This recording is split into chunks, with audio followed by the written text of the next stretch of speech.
Assalamualaikum warahmatullahi wabarakatuh.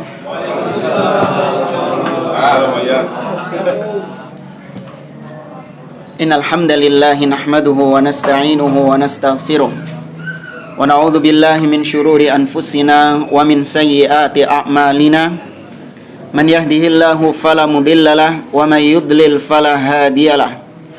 Wa asyhadu an la ilaha illallah wahdahu la syarikalah wa asyhadu anna Muhammadan abduhu wa rasuluh. Ya ayyuhalladzina amanu taqullaha haqqa tuqatih wa la tamutunna illa wa antum muslimun. Fa inna asdaqal hadithi kitabullah wa khairal hadi hadi Muhammadin sallallahu alaihi wasallam wa syarrul umuri muhdatsatuha wa kullu muhdatsatin bid'ah wa kullu bid'atin dhalalah wa kullu dhalalatin finnar.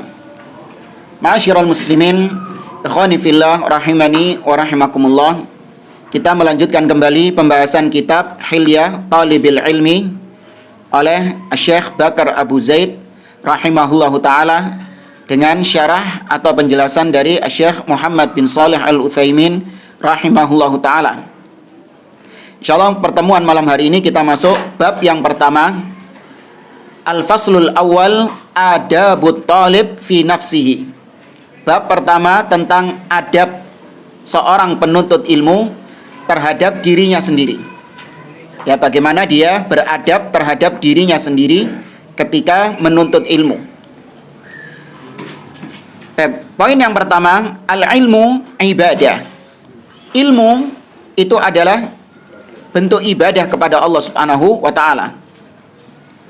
Bahkan para ulama mengatakan la yu'badullah a'zam mimma yu'bad bil ilmi atau kama qala al ulama. Allah itu tidak diibadahi dengan sebuah ibadah yang lebih agung daripada ketika Allah diibadahi dengan cara ilmu. Yaitu Allah diibadahi oleh seseorang di mana orang itu beribadah kepada Allah di atas ilmu. Itu adalah ibadah yang paling agung di sisi Allah Subhanahu wa taala. Makanya di sini dikatakan ilmu itu adalah bentuk ibadah kepada Allah. Kata beliau, aslul usul. Atau kalau Anda mau baca, fadhal. Qala mu'allif rahimahullah, aslul usul fi hadhil hilyati bal walikulli amrin matlubin amaluka bi ilmuka bi anna al-ilma ibadah. Qala ba'dul ulama al-ilmu salatus sir wa ibadatul qalb. Naam, yakfi. Yang terjemah siapa yang mau baca?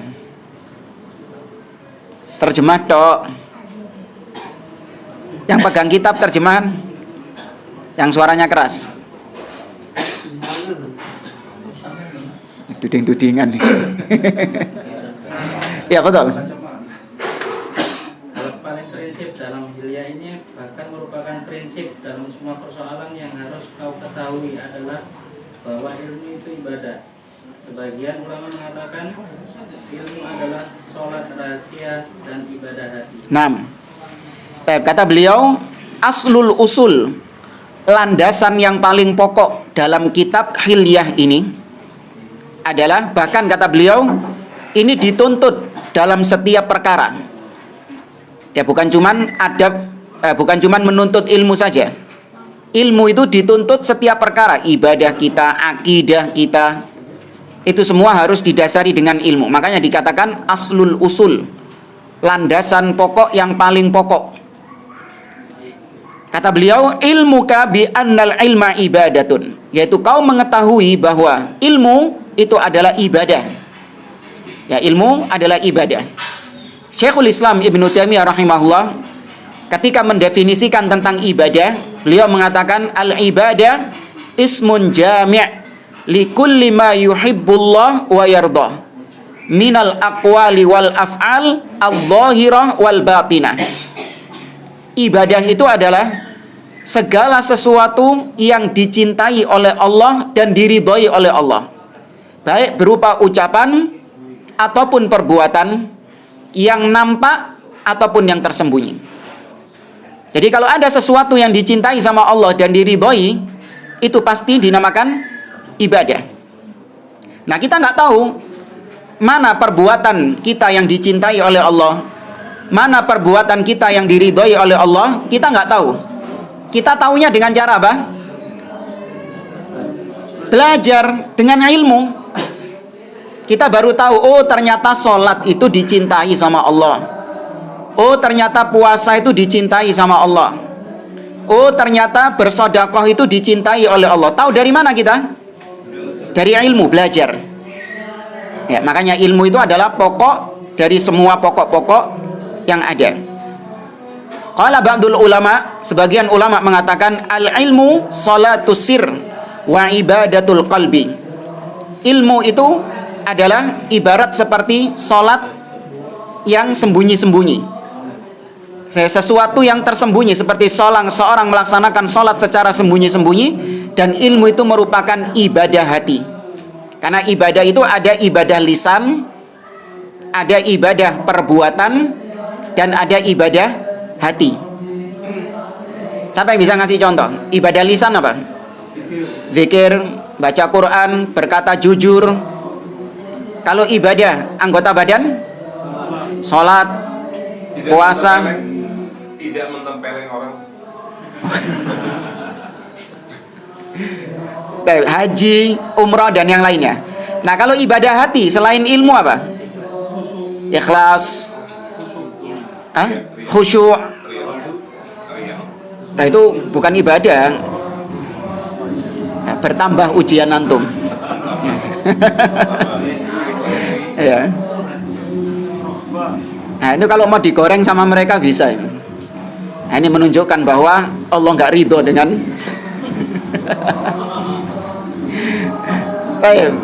khusyuk, apalagi ikhlas, khauf, rasa takut, sabar, mahabbah, tawakal, itu namanya ibadah hati. Nah, salah satu ibadah hati adalah ilmu. Dan kita baca di sini penjelasan dari Syekh Muhammad bin Shalih Al-Utsaimin.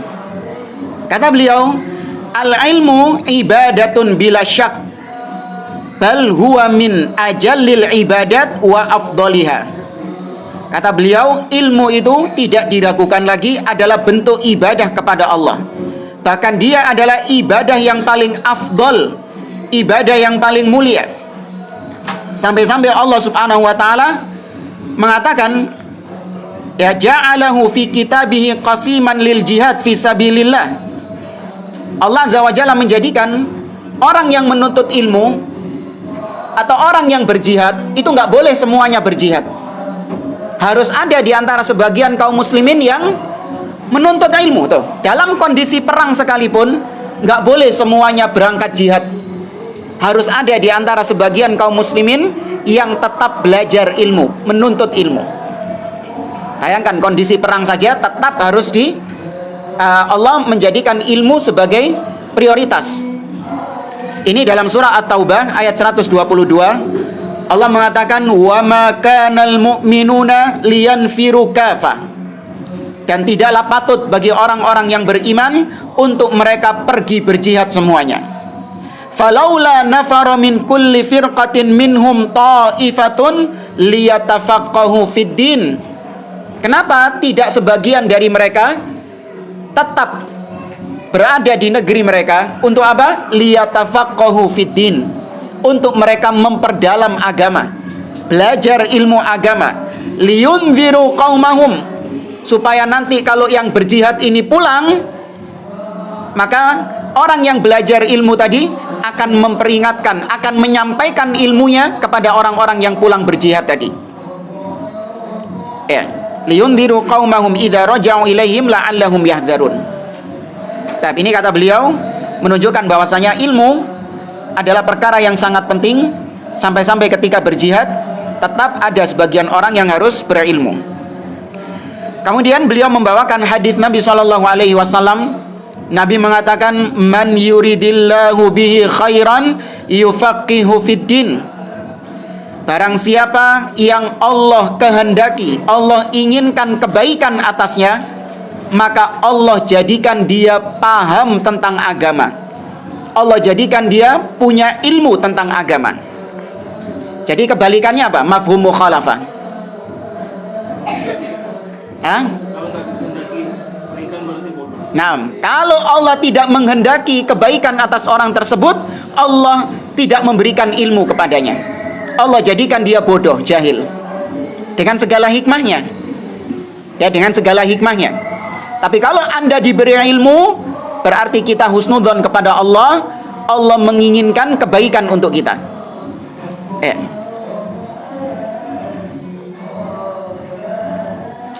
Kemudian kita ringkas di sini.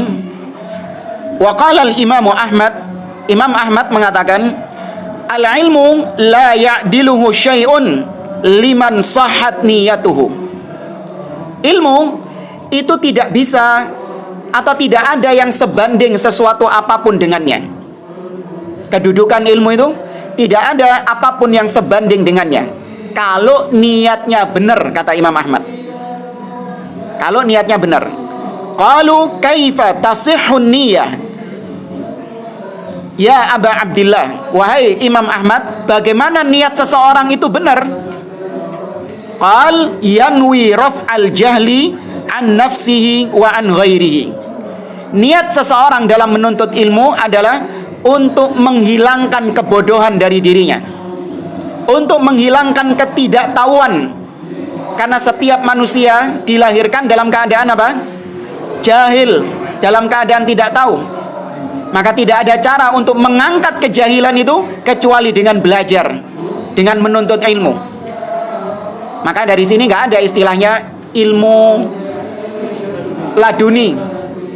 Nggak ada istilahnya ilmu laduni, ilmu yang didapatkan secara instan tanpa ada proses belajar, nggak ada. Itu bisikan-bisikan dari syaitan.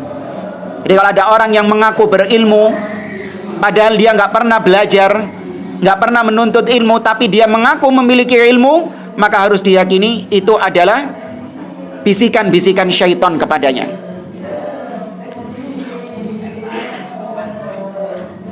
Lanjut. Wa alaihi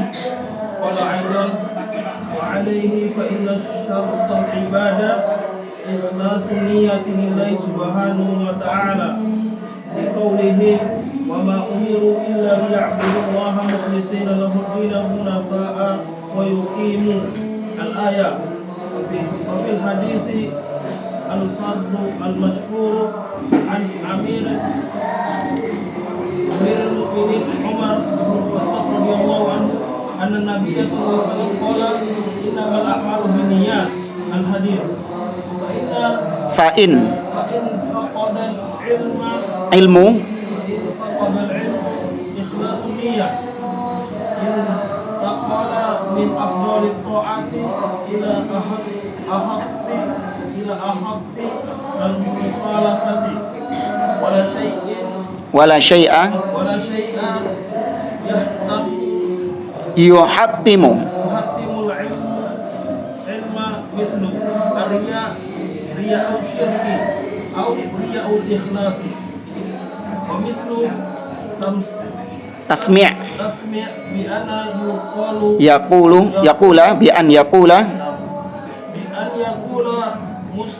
musammi'an wa alimtu wa hafiztu wa alaihi faltazim at-takhallus min kulli ma yashubbu niyyatuka fi sidqi talab fi sidqi talab. Terjemahnya, karenanya syarat ibadah ialah pertama keikhlasan niat karena Allah. Hal ini berdasarkan firman-Nya dalam surat Al-Bayyinah ayat 5. Padahal mereka tidak diperintah kecuali supaya beribadah kepada Allah dengan memurnikan ketaatan kepadanya dalam menjalankan agama yang lurus. Dalam sebuah hadis akad yang populer diriwayatkan dari Amirul Mukminin Umar bin Khattab radhiyallahu anhu, Nabi sallallahu alaihi wasallam bersabda, sungguh seluruh amalan itu tergantung pada niat. Apabila tidak dibarengi dengan keikhlasan niat, maka ilmu yang merupakan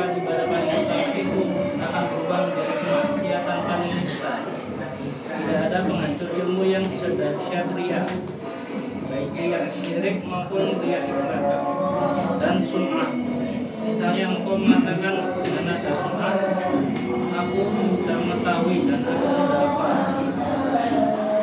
Maka dari itu bersihkanlah dirimu dari hal yang mengotori niat tulusmu dalam menuntut ilmu, seperti kesenangan menunjukkan diri dan Cukup.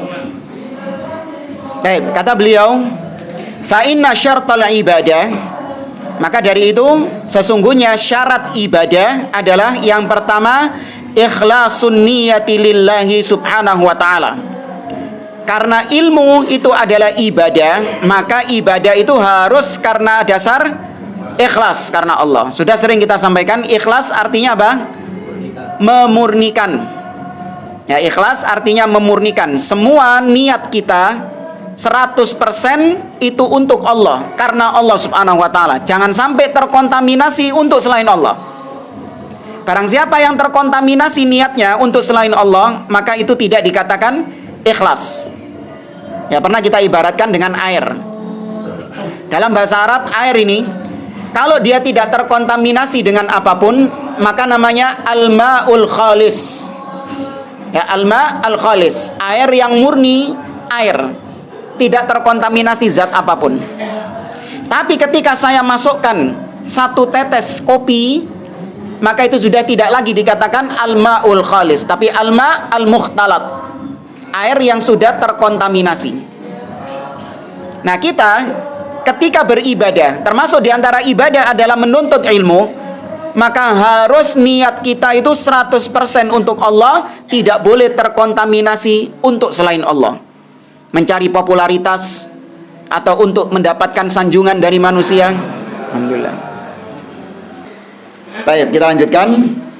Kata beliau, sesungguhnya syarat ibadah adalah ikhlas, di mana niat kita 100% hanya untuk Allah belajar agama, tidak demi untuk mencari popularitas, demi untuk supaya mengungguli manusia, mencari muka di hadapan manusia, atau supaya dikatakan sebagai alim. Ya, bahkan ada hadis khusus berkaitan dengan ancaman orang-orang yang belajar ilmu namun tidak ikhlas karena Allah. Nabi SAW mengatakan, awwalu man tusya'ar bihin naru yaumal qiyamati thalatha. 3 golongan yang menjadi korek api neraka pertama kali. Yang pertama disebut apa sama Nabi? Alim wa qari'ul Quran. Orang yang berilmu, seorang alim, dan orang yang pandai membaca Al-Quran.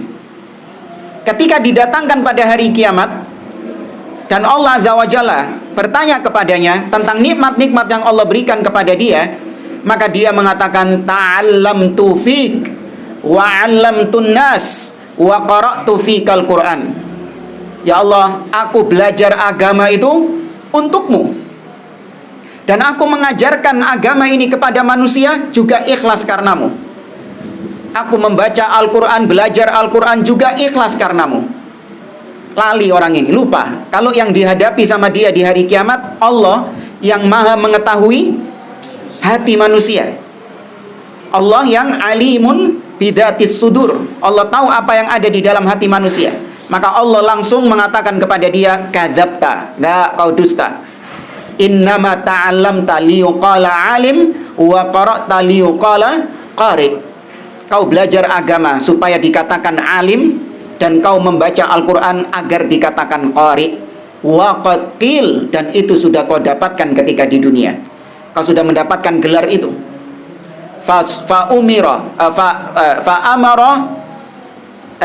Fasuhiba ala wajhihi thumma ulqiya finnar. Maka Allah perintahkan malaikat untuk menyeret wajah orang ini, kemudian dilemparkan ke neraka. Waliyadzubillah. Hal yang sama juga terjadi pada siapa? Kan tadi ada 3. Yang 2 siapa? Dermawan. Orang yang dermawan, jawad. Dan yang terakhir?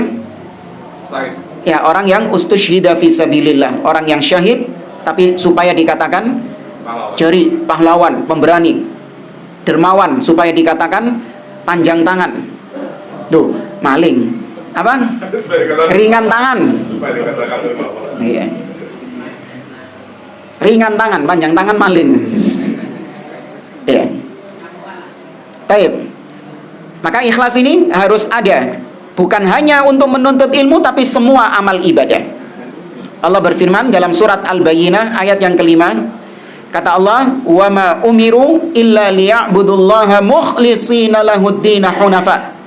Dan tidaklah manusia itu diperintahkan kecuali agar mereka beribadah kepada Allah mukhlishina lahuddin, dengan memurnikan ibadah hanya kepadanya. Wa fil haditsil fardil masyhur, dalam sebuah hadis yang fard di sini artinya ahad. Hadis yang hanya diriwayatkan oleh seorang sahabat, yaitu Umar ibn Khattab yang meriwayatkan hadis ini. Gak ada sahabat lain yang meriwayatkan ini. Ini menunjukkan ahlus sunnah mengimani, menerima hadis ahad.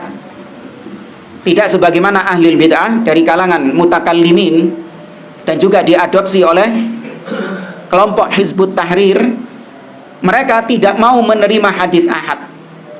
Mereka cuma mau menerima hadis mutawatir. Apa hadis mutawatir itu? Yang banyak perawinya. Ya, definisinya kata Syekh Muhammad bin Shalih Al-Utsaimin dalam kitabnya Mustalah Hadis. Hadis mutawatir adalah ma rawahu jama'atun yastahilu fil 'ada an yatawata'u 'alal kadhib wa asnaduhu ila syai'in mahsus. Hadis mutawatir adalah hadis yang diriwayatkan oleh jamaah, oleh sekelompok orang yang secara keumuman kebiasaan manusia gak mungkin, mustahil orang sebanyak ini sepakat untuk berdusta. Ya, dan mereka menyandarkan hadis itu kepada indrawi, seperti misalnya sami'tu, aku mendengar, aku mendengar Rasul bersabda. Ra'aitu, aku melihat Rasul sallallahu alaihi wasallam bersabda. Nah, ini namanya hadis mutawatir. Nah, adapun ahad adalah hadis yang diriwayatkan tidak sampai derajat mutawatir. Ada khilaf di antara para ulama. Ada yang mengatakan minimal 3. Kalau lebih dari 3, maka itu sudah dikatakan mutawatir. Tapi kalau cuma 3, itu disebut ahad. Itu disebut ahad. Ya. Nah, di sini hadis tentang hadis tentang innamal a'malu binniyat yang meriwayatkan cuma satu orang. Siapa? Umar ibn Khattab. Namun diterima hadis tersebut, tidak ditolak. Ya, karena pembedaan antara mutawatir dengan ahad itu bukan untuk membedakan antara hadis sahih dengan hadis dhaif, tapi hanya sebatas untuk mengklasifikasikan. Hadis mutawatir perawinya akeh, banyak, sedangkan hadis ahad yang meriwayatkannya sedikit. Ya, tapi dua-duanya tetap sama-sama apa? Sahih, sepanjang itu memang sahih. Ya. Pernah ada kejadian, ada seorang ustadz Hizbut Tahrir ketika menjelaskan tentang masalah ini, bahwa tidak boleh kita menerima hadis ahad, karena hadis ahad itu hanya menimbulkan dugaan, bukan keyakinan. Soalnya sing cerita mek wong piro? Siji tok, loro tok, telu tok. Mungkin mereka bertiga sepakat berdusta, padahal mungkin nggak sahabat berdusta. Nggak. Sahabat itu tidak ada yang berdusta ketika menyampaikan khabar hadis dari Nabi SAW. Meskipun cuma satu orang diterima. Nah, kata dia, hadis ahad itu hanya menimbulkan persepsi, dugaan, tidak menimbulkan keyakinan. Kalau mutawatir, itu yakin kita. Nah, akhirnya ada salah seorang di antara jamaahnya itu bilang, waduh Ustadz, kalau kayak gitu jangan salahkan kami ya. Kalau kami menolak, tidak mau percaya sama ceramahnya Ustadz dari awal sampai akhir. Loh, kenapa demikian? Ijenan soalnya nanti. Apa maksudnya ya? Ustadznya ceramah cuma berapa orang? Satu orang menyampaikan agama, menyampaikan ceramah. Ceramahnya dia adalah menolak hadis ahad. Nah, jamaahnya pinter. Ya, oh ya wis nek ngono ceramahmu tak tolak kabeh wis. Kenapa? Karena kau cuman satu orang. Ya, padahal Nabi mengutus siapa ke Yaman? Satu orang. Mu'ad bin Jabal, satu orang. Diutus oleh Nabi menyampaikan agama ini, menyampaikan qala Allah, qala Rasul. Nah, hadis ahad ya sudah tadi. Innamal a'malu binniyat. Nabi SAW mengatakan sesungguhnya amalan itu tergantung dari niatnya masing-masing. Seorang melaksanakan sholat, ya tergantung niatnya masing-masing. Yang niatnya karena Allah, ikhlas karena Allah, maka dia akan mendapatkan pahala yang sempurna. Namun yang tidak ikhlas karena Allah Subhanahu wa ta'ala, dia tidak mendapatkan apa-apa. Atau tergantung dari berapa persen niatnya dia untuk Allah Subhanahu wa ta'ala. Makanya yang kita bahas di sifat sholat Nabi, ada orang yang sholat kata Nabi hanya mendapatkan 1/10 dari pahala, hanya mendapatkan 1/9, 1/8 sampai 1/2 atau setengah. Ada yang mendapatkannya sempurna. Itu yang membedakan apanya? Niat. Ya, kata Abdullah ibnul Mubarak, seorang ulama tabi'in, rubba amalin saghirin tukabbiruhun niyah, wa rubba amalin kabir tusaghiruhun niyah. Berapa banyak amalan-amalan yang kecil tapi itu besar nilainya karena niatnya yang betul. Memberi minum kepada seekor anjing. Siapa? Seorang pelacur pezina. Dia memberi minum kepada seekor anjing. Sepele nggak? Sepele, nyai ngombe nang anjing. Sepele. Tapi karena memang dengan amalan tersebut dia mengharapkan pahala dari Allah, terbebas dari riya. Kenapa terbebas dari riya? Sing dikai ngombe ki anjing. Kira-kira bisa nggak mengharapkan, saya berharap supaya anjing ini nanti cerita ke orang-orang? Nah, mungkin nggak? Nggak mungkin. Binatang nggak mungkin cerita ke orang-orang, dan itu dia sendirian melakukan itu. Tidak ada orang yang melihat. Niatnya benar karena Allah. Maka dengan sebab amalan tersebut Allah ampuni dosa zinanya dia dan dia masuk surga. Tapi jangan dipelintir loh ya. Bukan berarti terus boleh berprofesi sebagai pezina sepanjang miara apa? Iya, kebalik. Ini yang kita bahas adalah amalan ikhlas bisa menghapus dosa-dosa besar seperti berzina. Itu kalau diterima amalannya. Nah, kalau sudah berzina, amalannya nggak diterima oleh apa? Sebaliknya, ada amalan yang besar seperti jihad di jalan Allah. Amalan besar, bukan amalan sepele, tapi nggak ada nilainya di sisi Allah karena salah apa? Niat. Seperti hadis tadi, 3 orang yang pertama kali dijebloskan ke dalam neraka, salah satunya adalah orang yang berjihad, mati syahid, tapi dia tidak mendapatkan apa-apa karena niatnya yang salah. Ya, maka perkara niat ini adalah perkara yang berat. Ya, berat. Bukan hanya dirasakan oleh kita, bahkan para salaf terdahulu mereka mengakui sendiri menjaga keikhlasan itu adalah perkara yang sangat berat sekali, ujiannya sangat luar biasa. Maka terus harus ada namanya tajdid, harus ada namanya merefresh kembali, ya, memantapkan, meluruskan niat di setiap saat harus ada. Ya, jangan merasa aman, oh saya pasti niat karena Allah, ikhlas karena Allah. Iya, mulut kita bisa ngomong saya ikhlas karena Allah, hati siapa yang bisa? Ya.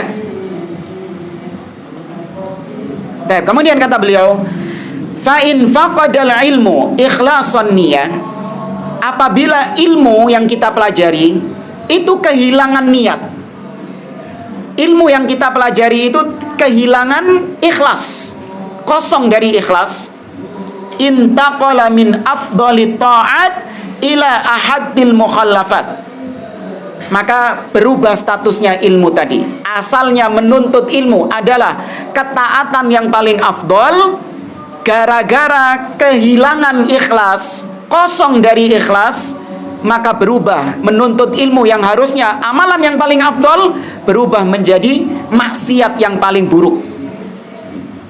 Ya, berubah menjadi kemaksiatan yang paling jelek.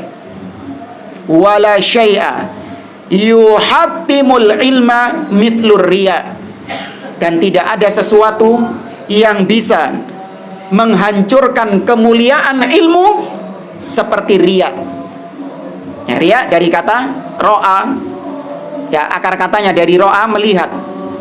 Jadi riya yaitu seseorang menginginkan untuk dilihat sama orang lain. Seorang menginginkan untuk dilihat sama orang lain. Riya Apa? Syirik akbar atau syirik asghar? Sepakat? Syirik asghar.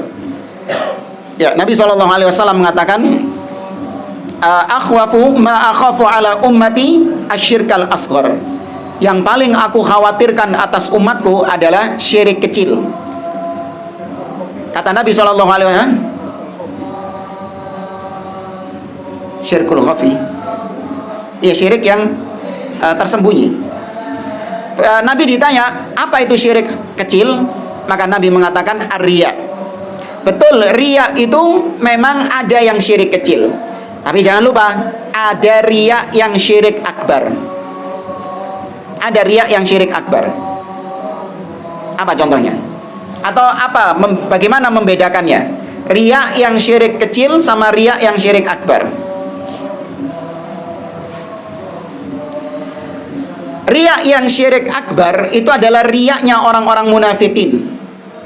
Allah mengatakan dalam surah An-Nisa, innal munafiqina yukhadi'una Allah wa huwa khadi'uhum wa idza qamu ila sholati qamu kusala yura'unan nas wa la yadhkuruna Allah illa qalila. Sesungguhnya orang-orang munafik hendak menipu Allah, dan Allah balas tipu daya mereka. Mereka tidaklah melakukan sholat kecuali dalam keadaan malas. Yura'unan nas, riya, ingin dilihat sama orang. Nah, riya ini adalah riya yang syirik akbar. Kenapa riya syirik akbar? Karena memang sholatnya itu murni 100% untuk dilihat orang. Karena hakikatnya mereka beriman nggak? Tidak, mereka kafir.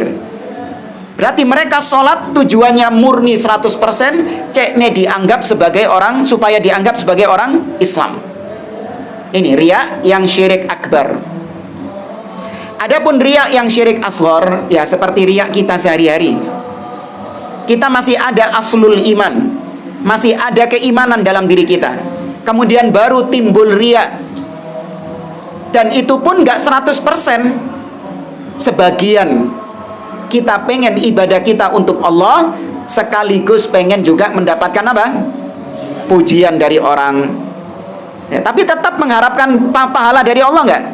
Tetap ada sisi mengharapkan pahala dari Allah. Tapi di sisi yang lain, ya hitung-hitung sekali menyelam, sambil menyelam minum air. Ya.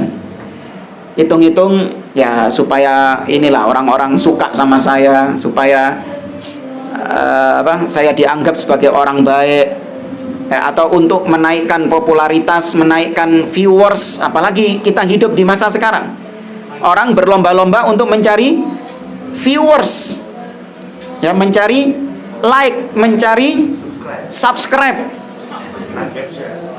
like and share. Iya, orang berlomba-lomba untuk itu. Iya. Nggak orang-orang fasiknya, bahkan ustadz-ustadznya juga berlomba-lomba untuk menaikkan, mendongkrak popularitas.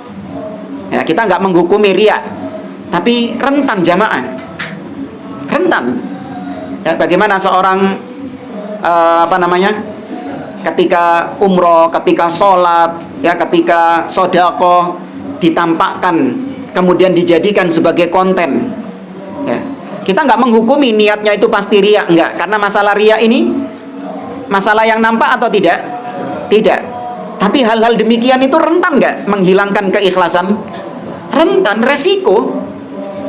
Ya, belum lagi kalau komentarnya itu memuji. Tuh. Hal yang paling dikhawatirkan dari seorang ustadz itu bukan cacian jamaah. Sahih jamaah. Kita merasakan sendiri. Hal yang paling ditakutkan dari seorang ustadz itu bukan caci makian dari orang-orang, bulian dari orang-orang. Enggak, justru itu menjadi cambuk bagi kita. Justru itu menjadi penyemangat bagi kita. Bahwasanya memang demikian jalan dakwah, harus ada orang-orang yang membuli, harus ada orang-orang yang mencaci maki. Enggak masalah kita. Justru yang khawatir adalah pujian. Ini yang dikhawatirkan. Ketika dipuji dan pujian itu membuat keikhlasan kita akhirnya hilang, membuat kita menjadi orang yang ujub, ya, bangga dengan pencapaian-pencapaian, wal iyadu billah. Ya. Kemudian baik, makanya di sini beliau mengatakan riya'i syirkin wa riya'i ikhlas. Ada riya yang syirik, ada riya yang menghilangkan keikhlasan. Ya, ada riya yang syirik, ada riya yang menghilangkan keikhlasan. Wa mithlut tasmi', dan contoh yang lain adalah tasmi'. Tasmi' ini nama lain dari sum'ah. Kalau riya berkaitan dengan mata, kalau sum'ah berkaitan dengan pendengaran. Bi an yaqula musammi'an alimtu wa hafidtu. Seperti misalnya orang mengatakan, aku mengetahui masalah ini, aku punya ilmu tentang masalah ini, hanya dalam rangka niatnya adalah untuk memamerkan ilmunya, ya. Padahal nggak ada urgensinya, seakan-akan dia ingin supaya manusia mengatakan kepada dia bahwa dia ini orang yang berilmu.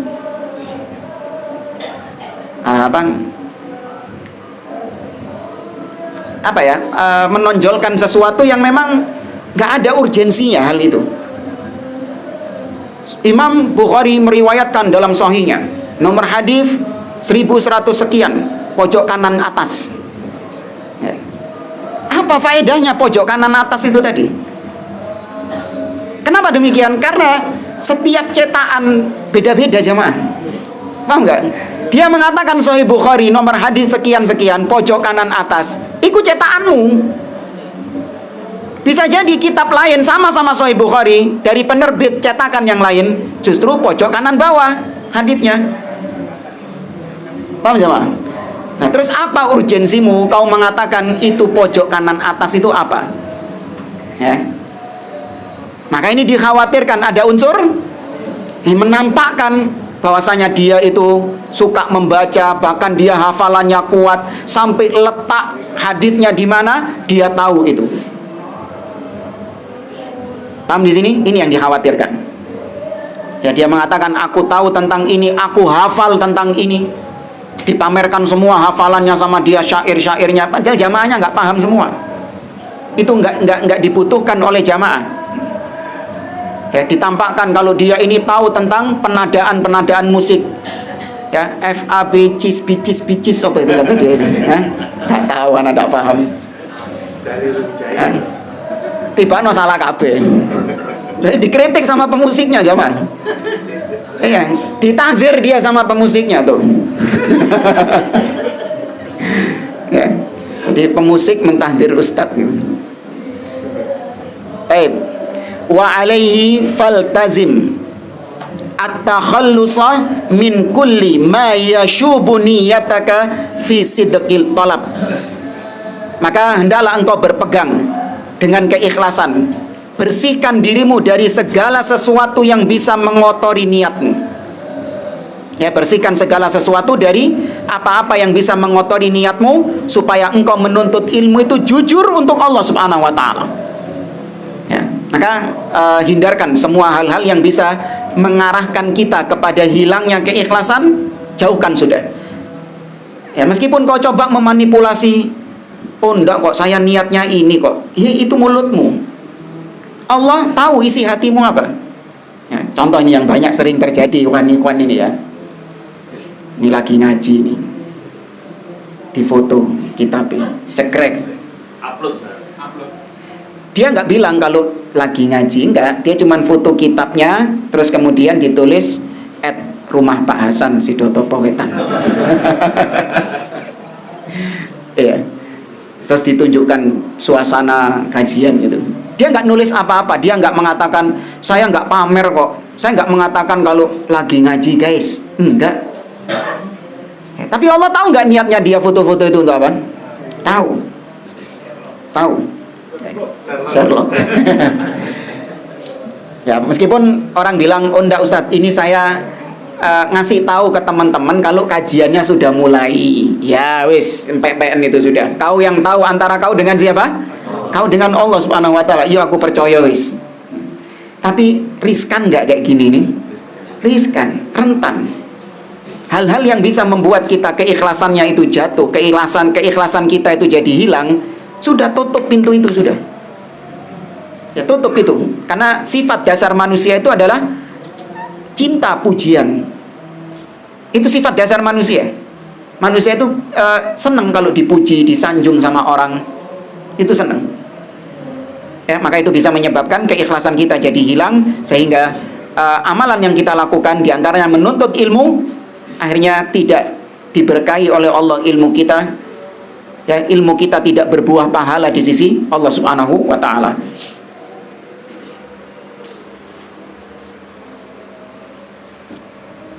Kita baca di sini penjelasan dari Syekh Muhammad bin Shalih Al-Utsaimin. Idza qala qail, apabila ada yang bertanya, bima yakunul ikhlas fi talabil ilm? Dengan apa keikhlasan itu tercapai ketika menuntut ilmu? Qulna, maka kita jawab, al-ikhlasu fi talabil ilmi yakunu bi an tanwiya umuran. Keikhlasan dalam menuntut ilmu itu terwujud ketika engkau meniatkan beberapa hal berikut. Ini kita baca secara ringkas ya. Yang pertama, kita menuntut ilmu itu imtithalu amrillah. Kita menuntut ilmu karena merealisasikan, mewujudkan perintah Allah. Allah nyuruh kita belajar, Allah nyuruh kita menuntut ilmu, maka kita kerjakan perintah Allah itu. Allah berfirman di sini dalam surah Muhammad ayat 19, bahkan ini kepada Nabi Muhammad SAW. Allah mengatakan fa'lam annahu la ilaha illallah. Ini perintahnya kepada siapa ini? Khitabnya Rasul sallallahu alaihi wasallam tuh. Rasul dikongkon sinau. Fa'lam itu apa artinya? Berilmulah, ketahuilah, sinawo tuh. Ya, fa'lam annahu, bahwasanya tidak ada yang berhak disembah dengan benar kecuali Allah Subhanahu wa taala. Kalau sekelas nabi saja tetap Allah perintahkan untuk berilmu, apalagi kita. Ya, apalagi kita. Kemudian yang kedua, kita belajar, niat kita adalah hifdzu syariatillah, untuk menjaga syariat Allah.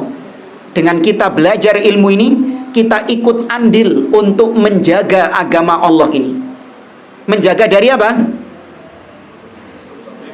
Dari penyimpangan-penyimpangan, dari kesyirikan-kesyirikan, dari bid'ah-bid'ah yang coba dimasuk-masukkan oleh para musuh-musuh Islam.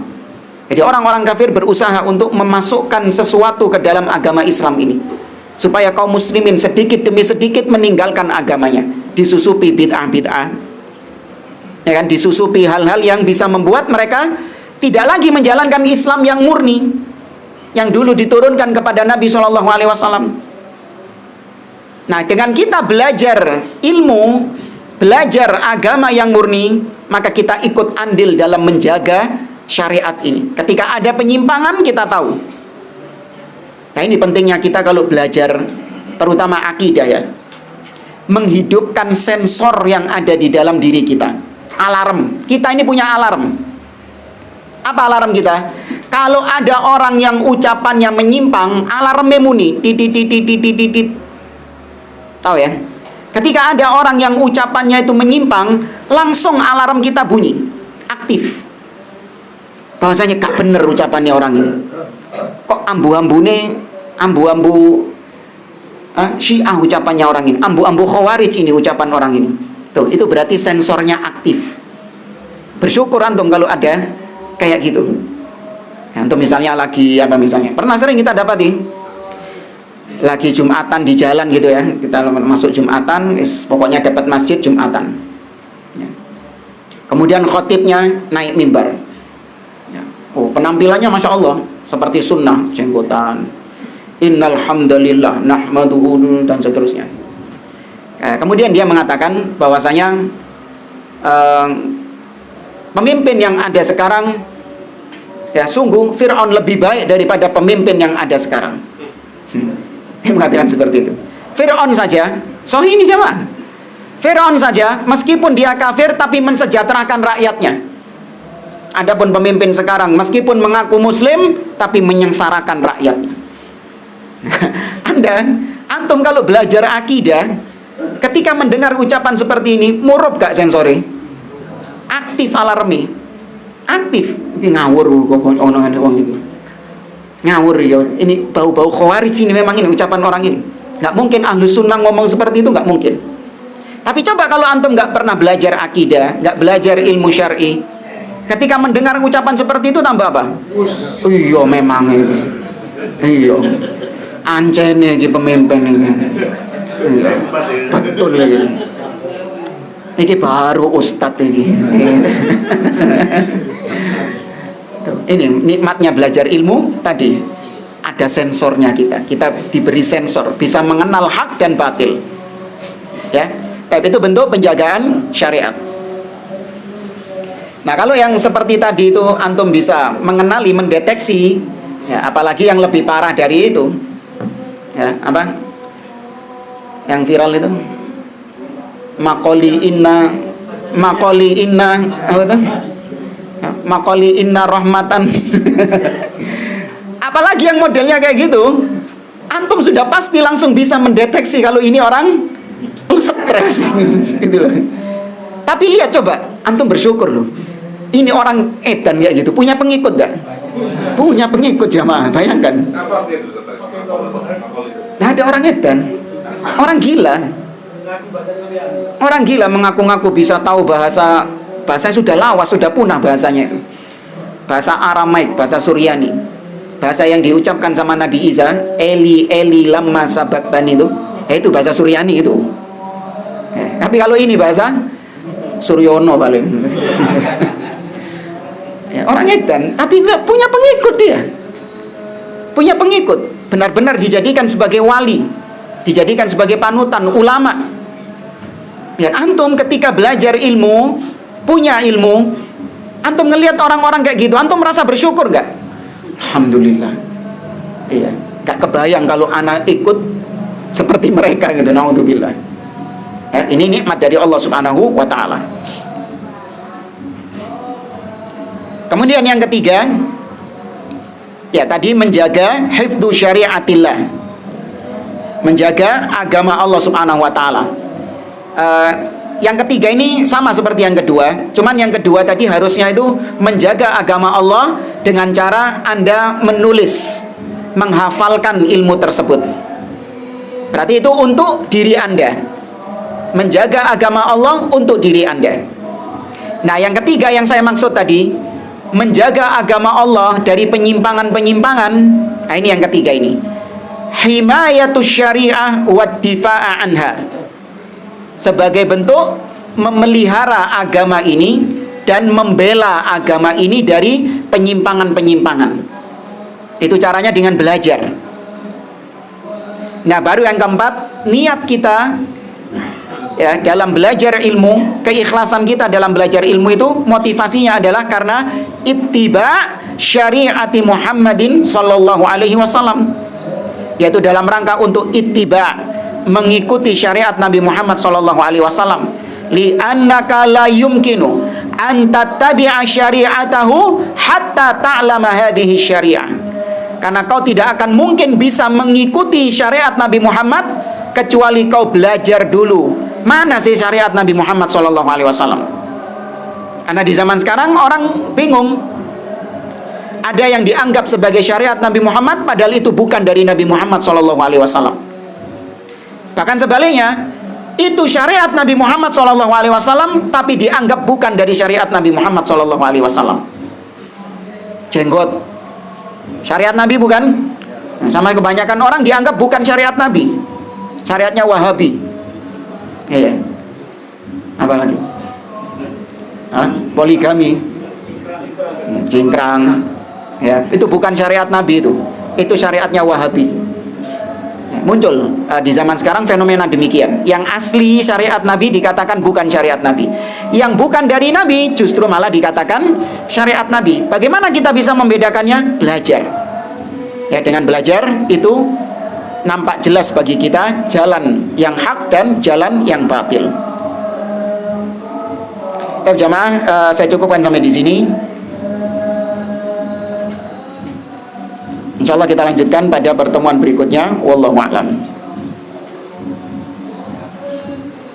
Dan kalau ada yang mau ditanyakan, tafadhol.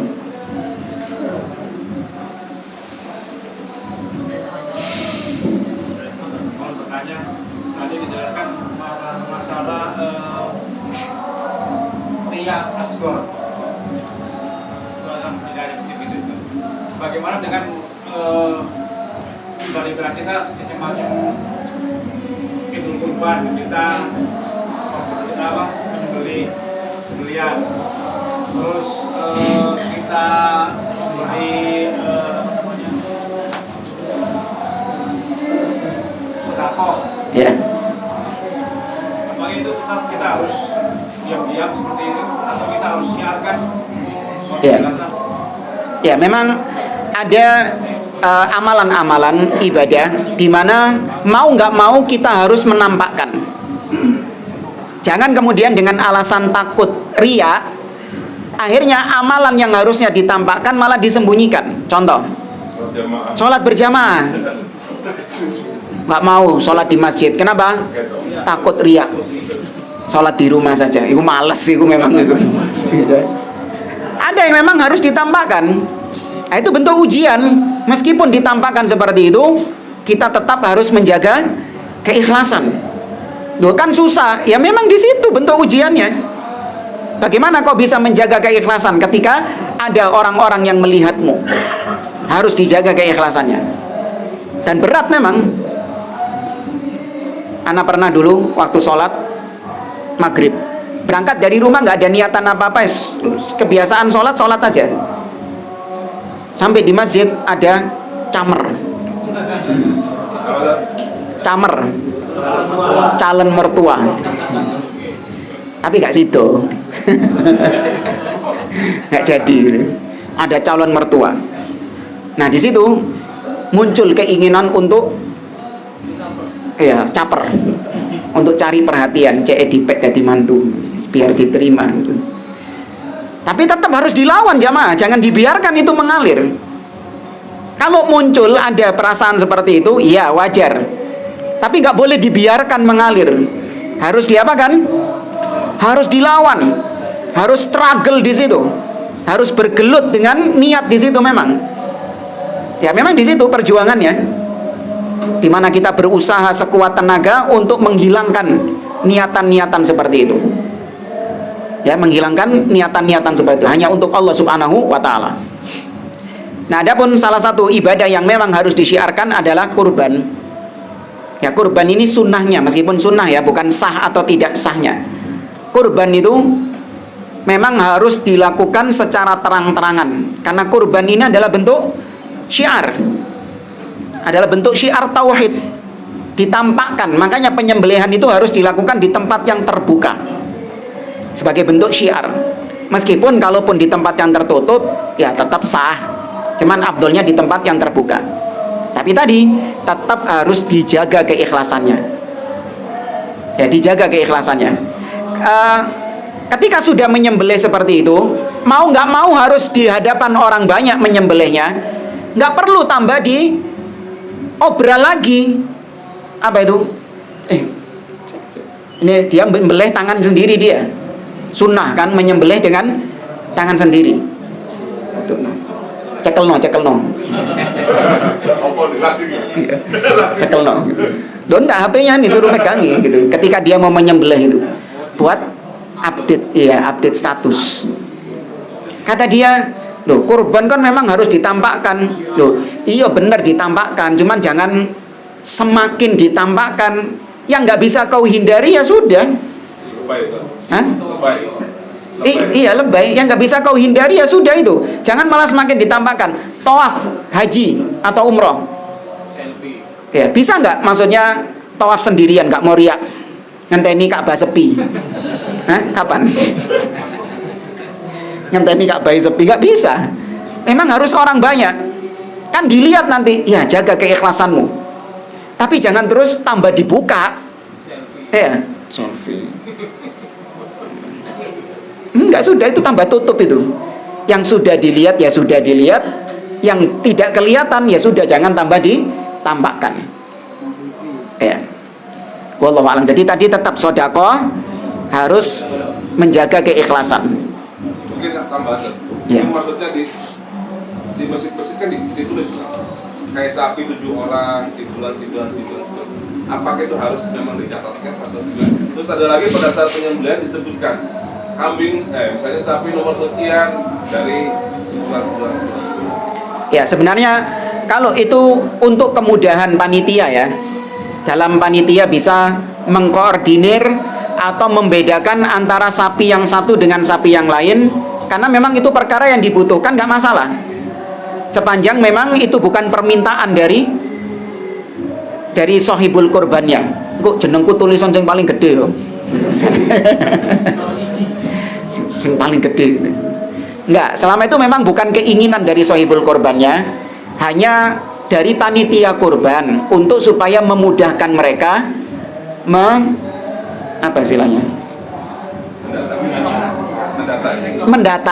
pendataan mereka saja. Ya, kalau itu buat panitianya ya sudah, itu memang buat panitianya. Adapun kalau buat orangnya tetap harus dijaga keikhlasannya. Nah, ketika menyembelih disebutkan namanya itu bukan kewajiban ya. Ya, bahwasanya ini adalah kurbannya fulan dan fulan, itu bukan suatu kewajiban, itu hanya sebatas sunnah saja. Sebagaimana Nabi ketika menyembelih mengatakan, Allahumma hadza minka walak, Allahumma hadza anni wa an ahli baiti wa an ummati. Ya Allah, sesungguhnya ini hewan kurbanku untuk dari aku, keluargaku dan umatku. Disebutkan sama Nabi SAW. Tapi ucapan ini kata para ulama hukumnya sunnah, yang wajib bahkan itu menjadi kehalalan hewan sesembelihan itu ucapan apa? Bismillah. Itu yang wajib. Adapun ucapan setelahnya Allahu Akbar ya, itu sunnah, tidak wajib. Allah Maha tahu kok iki wedhuse sapa. Allah Maha tahu ini kambingnya siapa.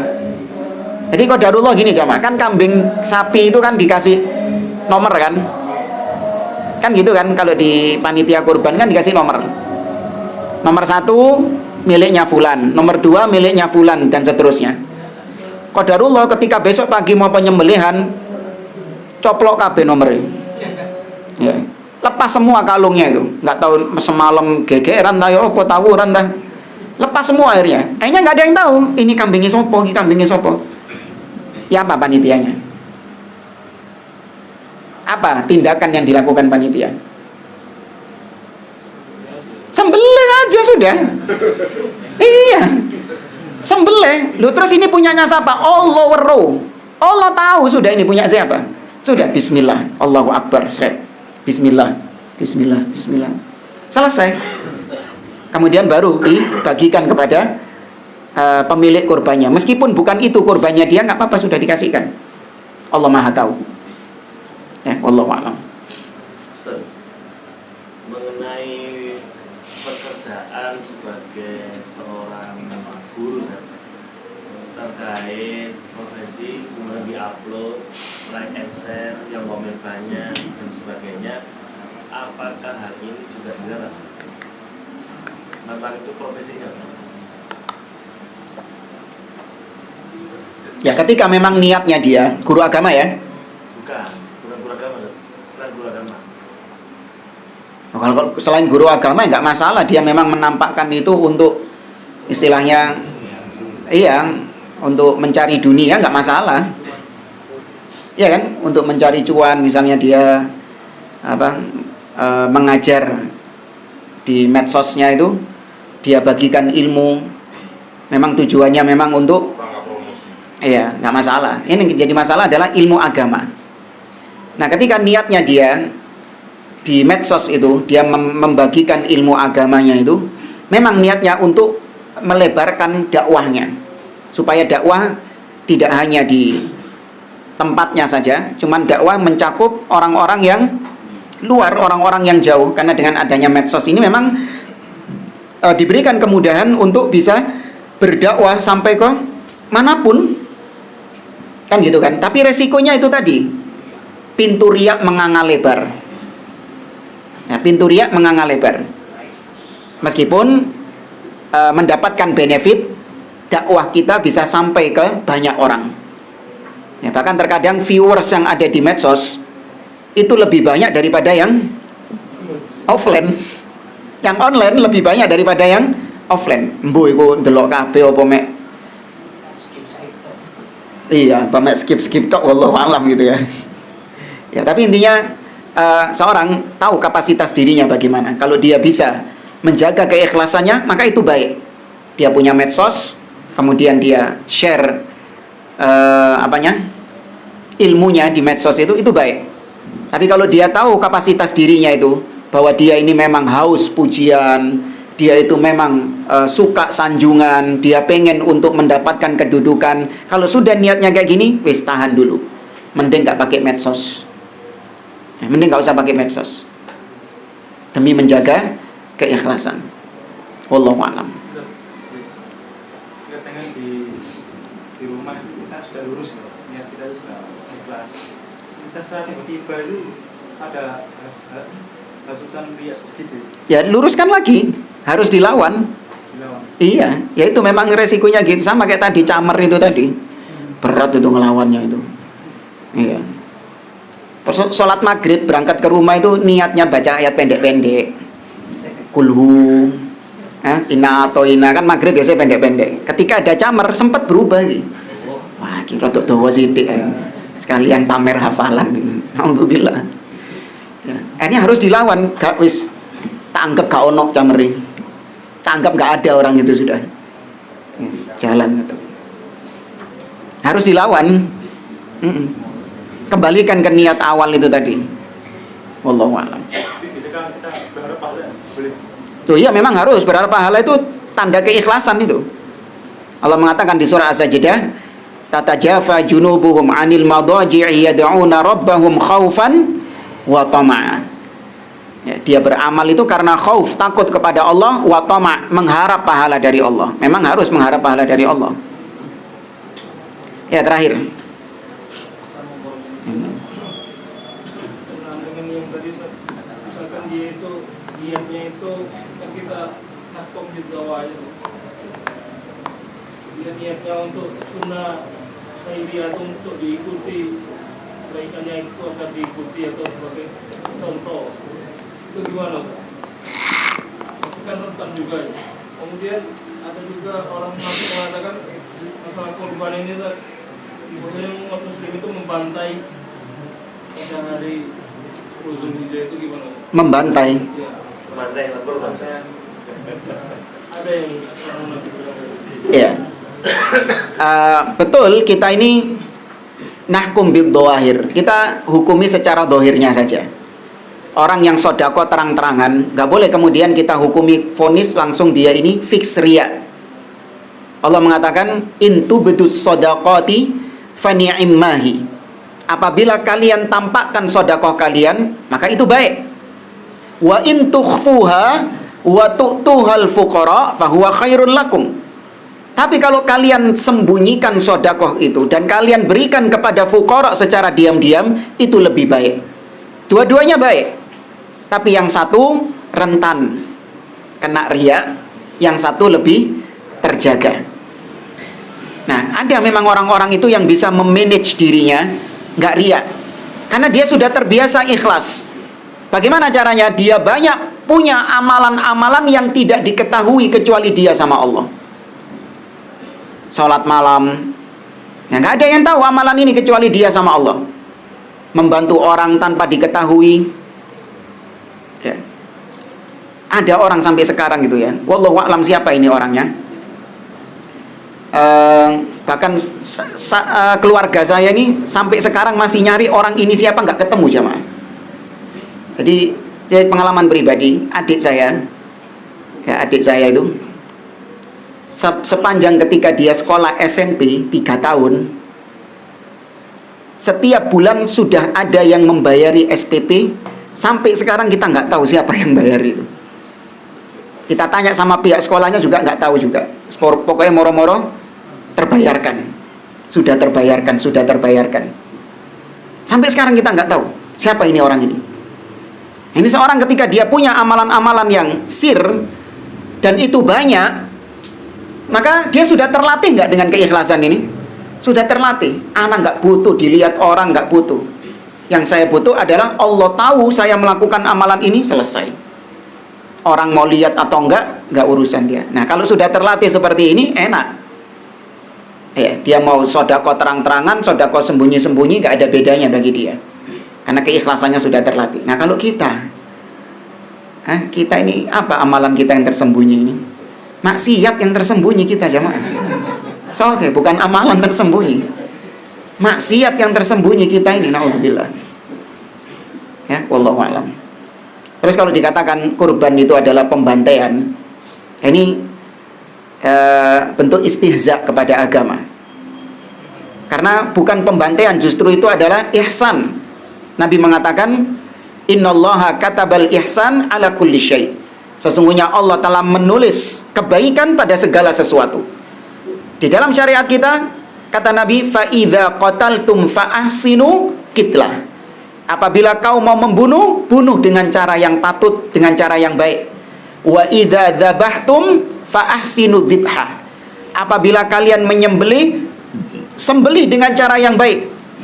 Wal yuhidda ahadukum syafratahu wal yurih dzabihatahu. Hendaklah salah seorang di antara kalian menajamkan pisaunya dan menenangkan hewan kurbannya, membuat hewan kurbannya senang. Bahkan Nabi melarang seseorang untuk mengasah pisau di depan kambingnya, hewan kurbannya. Kata Nabi SAW, aturidu antumitaha marrotain mautatain. Apa kau ingin membunuhnya 2 kali? Ya. Kemudian kalau dikatakan kurban itu pembantaian, sekarang dalam 1 hari berapa juta kambing, berapa juta sapi, berapa juta ayam yang disembelih dalam 1 hari di luar kurban, di luar Idul Adha? Banyak apa sedikit? Banyak. Nang RPH kono. Iya, nang RPH kono, rumah pemotongan hewan. Tiap hari banyak disembelih ya untuk konsumsi sehari-hari manusia. Baik yang ayam, baik yang bebek, banyak disembelih dalam 1 hari. Apa itu nggak dikatakan pembantaian? Kalau mereka bilang pembantaian, kenapa kok Idul Adha kok? Idul Adha cuma sebagian umat Islam, ini seluruh dunia, baik yang Muslim, yang kafir, semua menyembelih dalam 1 hari. Berapa nyawa melayang di situ? Maka itu adalah bentuk istihza. Kalau yang mengucapkan Muslim demikian, bisa kufur orangnya. Ya, meskipun tidak kita kafirkan secara istihza. Istihza memperolok agama. Pakai za. Ya, pakai zai, istihza. Allahu yastahzi'u bihim. Ya, wa yamudduhum fi tughyanihim ya'mahun. Kita cukupkan. Subhanakallahumma wa bihamdik, asyhadu an la ilaha illa anta astaghfiruka wa atubu ilaik. Assalamualaikum warahmatullahi wabarakatuh.